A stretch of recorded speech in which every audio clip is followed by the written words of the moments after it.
Magluto tayo ng cheese pandesal, masarap kainin lalo na pag bagong luto, tapos may kape. 1 cup warm milk, 3 tablespoon sugar, 2 teaspoon instant yeast, 1 egg. Mix natin yan and set aside. Sa dry ingredients, gagamit tayo ng 3.5 cups na flour, 1/4 teaspoon of salt, and mix natin. And ibuhos na natin yung yeast mixture. And then mix natin hanggang maka-form tayo ng siagi dough. Then ilagay na natin ang 2 tablespoon butter sa dough at inid natin hanggang soft and elastic. Dapat ganito na po yung dough natin ha. Kapag elastic na, i-grease natin ang bowl at dough and let it rise 1 hour.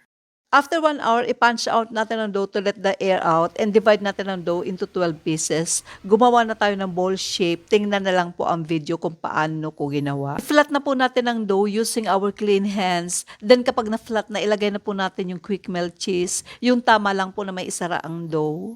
I-continue lang po natin yung process dun sa mga natitira pang dough. Pagkatapos kailangan ma-sealed po natin yung dough para hindi po lumabas yung cheese pag binake. After malagyan ng cheese lahat ng dough, pagulungin na natin sa breadcrumbs. Ang second proofing is 30 minutes. Takpan natin. After 30 minutes, sprinkle ulit natin ng konting breadcrumbs at i-bake natin sa preheated oven ng 15 to 20 minutes at 180 degrees Celsius. After 20 minutes, luto na. Tikman na natin ang napakalambot na cheese pandesal. So ano pang inaantay nyo? Kainan na!